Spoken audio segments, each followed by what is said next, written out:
सेवा जोहार करता हूँ। सेवा जोहार करता हूँ पेड़वासी गोलवाना रत्न दादा हीरा सिंह मरकाम जी के चरणों को, कि जिसके कारण आज मैं यहाँ पर उपस्थित होकर मैं अपने वक्तव्य को अपने इस मंच के माध्यम से आपके बीच में रख पा रहा हूँ। मैं सेवा जोहार करता हूँ कि इस मंच के संचालक और इस करिया पहाड़ समिति के अध्यक्ष सम्मानीय मरकाम मामा जी को सेवा जोहार करता हूँ। यहाँ पे उपस्थित गोलवाना महासभा के जिला अध्यक्ष सम्मानीय ध्रुव जी को और यहाँ पर उपस्थित समस्त सांस्कृतिक कलाकार एवं जो बुद्धिजीवी हैं, मैं आप सभी के चरणों को सेवा जोहार करता हूँ। सेवा जोहार करता हूँ यहाँ पर उपस्थित गोलवाना के राजा और रानियों के चरणों को सेवा जोहार करता हूँ।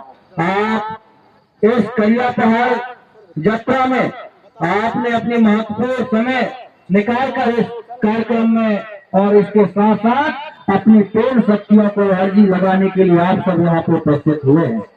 साथियों, जिस प्रकार से आप सबको मालूम है कि समाज का स्वाभिमान जगना चाहिए, और ये स्वाभिमान कैसे जगेगा जब तक आप और हम लोगों को अपनी खुद की इतिहास मालूम नहीं रहेगा, हम सबका स्वाभिमान नहीं जग सकता है।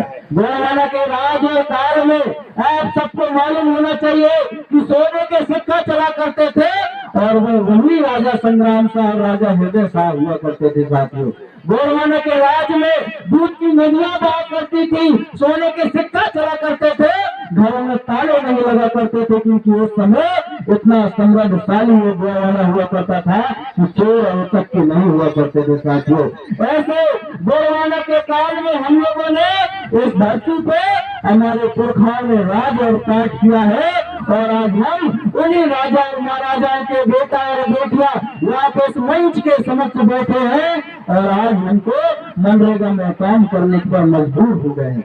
और काम करने के साथ साथ वो मनरेगा का 200 रुपया का भी रोजगार हम लोगों को नहीं मिल पाता है। और उस देश में बैठे हुए हुक्मरानों को मैं कह देना चाहता हूँ कि जो लोग हमारे नौकर बने हुए वो हम पे अपनी मालिकाना हक बनाना चाहते हैं। साथियों, आप सबको मालूम है कि देश की आजादी के पहले ये देश पूरी रियासतों में बटी हुई थी, जिसमें रियासतों में बटी हुई थी, और गोलवाना के 258 रियासत थे। साथियों, और हम लोगों ने ये सोच के हमारे राजा और महाराजा ने दिए कि हमने इस देश में अपनी रियासत बखूबी कागज के साथ सौंपे कि हमारी आने वाली पीढ़ियों के कहीं ना कहीं उद्धार होगा, हमारी आने वाली पीढ़ियों के कहीं ना कहीं मान और सम्मान होगा।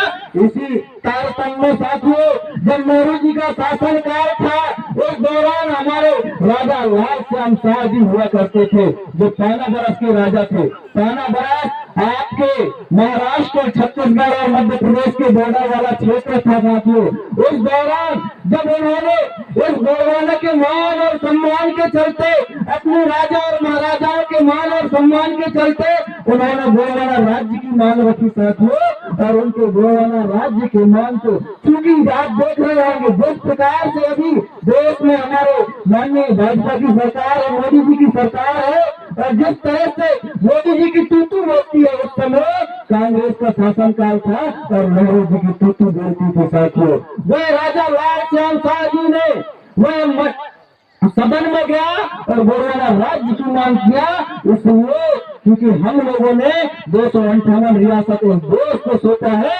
हमारे आने वाली पीढ़ियों के साथ अन्याय अत्याचार न हो, हमारी आने वाली पीढ़ियों के साथ अन्याय के साथ साथ उनको मान सम्मान और स्वाभिमान मिले, इसके चलते उन्होंने गोलवाना राज्य की मांग किया। लेकिन उस दौरान नेहरू जी के शासनकाल में उनके मांग को ठुकरा दिया गया। साथियों, वह गोलवाना का बेटा इतना स्वाभिमानी था कि उसने सांसद के पद से इस्तीफा दे दिया। आज अगर कोई सरपंच बन जाता है तो सरपंच के पद को छोड़ना नहीं चाहता। साथियों, वह आदमी, वह राजा, इस गोलवाना का लाल, गोलवाना का खून, वह सांसद के पद से इस्तीफा दे दिया और पूरे इस जनता के बीच में गया, समाज के बीच में गया, फिर निर्दलीय चुनाव लड़ता है, फिर जीत के आता है, फिर गोलवाना की बात करता है और फिर नहीं माना जाता, फिर ठुकरा दिया जाता है और फिर से उन्होंने फिर से इस्तीफा दे के फिर से चुनाव लड़ते हैं। ऐसे गोलवाना के राजा और महाराजा हुआ करते थे। साथियों, विगत दिनों के आपको मालूम है कि हमारे बीच में हमारे बीच में ऐसे कई मामले हैं जो हम लोगों को निरंतर दबाने और कुचलने का काम किया जाता है। वर्तमान समय हम सब लोगों को अब चूंकि वह समय और एक अध्याय खत्म हो चुका है जिसमें हमें हथियार से लड़ना पड़ता था साथियों।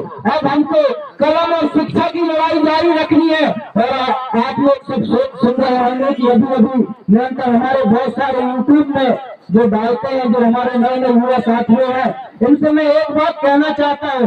आप अगर अपनी शिक्षा 12वीं तक पूर्ण कर लिए हैं तो आप जर्नलिस्ट की डिग्री डिप्लोमा कीजिए। अगर आपने अपना योग्यता आप ग्रेजुएशन कर लिए हो तो आप जर्नलिज्म में आप पुणे से डिग्री कीजिए। और आप अपनी जर्नलिज्म में भी, चूंकि आप यूट्यूब पर काम कर ही रहे हैं, जर्नलिज्म में भी आइए। चूंकि आप देख रहे होंगे निरंतर हमारे साथ शिक्षा में कितना बदसलूकी हो रही है। आपको मालूम है कि अभी अभी इस मध्य प्रदेश में एक शिक्षा का संस्था खोला गया है जिसको सीएम राइज बोलते हैं कि नहीं? सीएम राइज बोलते हैं। वो सीएम राइज के नाम पे एजुकेशन का केंद्रीकरण किया जा रहा है साथियों। और जब से सीएम राइज आया है गांवों की शिक्षा की स्थिति बदहाल और बदसूरत होते हुए देख रहे हैं। पूरा इंफ्रास्ट्रक्चर पूरा उनका इस बिल्डिंगें खराब हो चुकी है।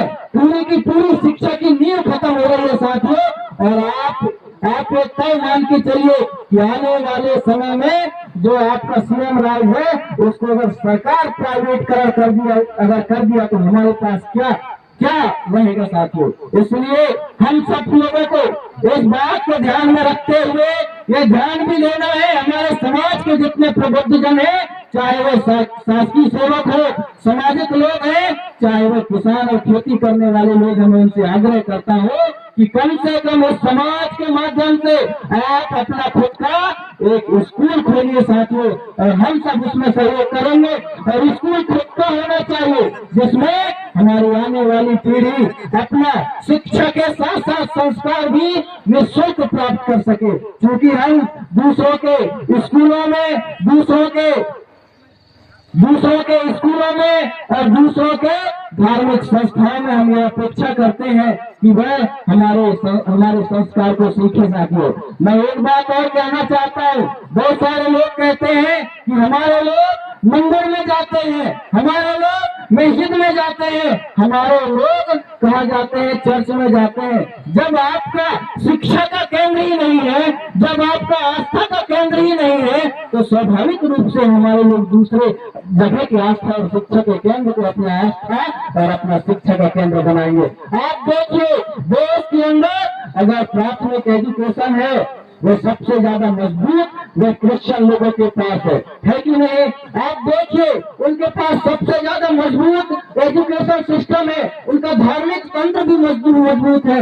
आप देखेंगे हमारे मुसलमान भाइयों के पास उनका भी खुद का एजुकेशन सिस्टम है, उनका भी खुद का मजबूत आस्था का केंद्र है। हमारे सभी लोगों के पास है, लेकिन हमारे पास शिक्षा और आस्था का केंद्र मजबूत नहीं है। हम धन्यवाद देते हैं मैं हृदय से प्रेमवासी दादा हीरा सिंह मरकाम जी का कि उन्होंने इस आंदोलन के चलते आस्था के केंद्र के साथ साथ गोकुल के माध्यम से शिक्षा के केंद्र को भी मजबूत करने का काम किया है, जिससे हमारे आने वाले युवाओं के, आने वाले पीढ़ियों के कमरे के साथ साथ दिमागी दादागिरी भी बढ़ने का काम कर रहा है साथियों। और धीरे धीरे प्रेमवासी दादा हीरा सिंह मरकाम जी कहा करते थे कि वही शिक्षा है जिसमें शेर जैसे रहना है। दादाजी का कहना है शेर जैसे रहना है। और वह शेर जैसे अगर हमारी आने वाली पीढ़ी रह सकती है तो वह शिक्षा है। इसी तारतम्य में प्रेमवासी दादा हीरा सिंह मरकाम जी ने गोरवाना समग्र विकास क्रांति आंदोलन का उन्होंने स्थापना किया। लोगों को मालूम ही नहीं है कि यह समग्र विकास क्रांति आंदोलन क्या है। मैं यहाँ पे खड़ा हूँ, मेरा नाम संतोष परस्ते है, मैं खड़ा हूँ, मेरा नाम संतोष परस्ते है, लेकिन मेरा अगर पूरा शरीर ठीक है, मैं दोनों आंखों से देख रहा हूँ, दोनों कानों से सुन भी पा रहा हूँ, अपने मुंह से मैं वाणी के रूप में बोल भी पा रहा हूँ, मेरे हाथ भी बढ़िया है, लेकिन अगर मेरा एक पैर काम नहीं कर रहा है तो मैं विकलांग कहलाऊंगा कि नहीं? मेरा पूरा शरीर ठीक है, सब कुछ बढ़िया है, मैं एक आंख से भी देख नहीं पा रहा तो भी विकलांग हूँ, मेरा पूरा शरीर ठीक है, अगर मेरा ये मुंह है वो बोलने का काम अगर मैं अच्छे से नहीं कर पा रहा तो मैं भी विकलांग हूँ। इसी तरह ये समाज भी विकलांगता के इस षड्यंत्र से, विकलांगता के इस गड्ढे से कैसे निकले और इस समाज एक आर्थिक राजनीतिक शैक्षणिक और धार्मिक सिस्टम कैसे मजबूत हो, इसलिए पूर्णवासी दादा हीरा सिंह मरकाम जी ने गोलवाना समग्र विकास क्रांति आंदोलन का जन्म दिया था साथियों। अगर इस समाज का एक भी सिस्टम कमजोर है तब तक यह समाज कमजोर और विकलांग रहने का काम करेगा साथियों। अगर उस विकलांगता को, अपंगता को दूर करना है तो समाज के सभी अंगों को मजबूत करने का काम हमारे और आपके और खासकर इस युवा पीढ़ी के कंधे पर है साथियों। क्योंकि समय बहुत है और मुझे इस मंच के माध्यम से अपनी प्रस्तावना रखने का आप सब लोगों ने अवसर दिया, मैं बहुत बहुत धन्यवाद करता हूँ। और इसी रूप में आप लोगों का चरणों की धूल हमारे जैसे युवाओं के माथे पर पड़ता रहे और इसी तरह गोलवाना के साथ साथ आप सबके सामाजिक काम को आगे बढ़ाने का काम करते रहे साथियों। इन्हीं शब्दों के साथ मैं पुनः आप सभी के चरणों में सेवा गुहार करता हूँ। बहुत बहुत धन्यवाद। सेवा गुहार।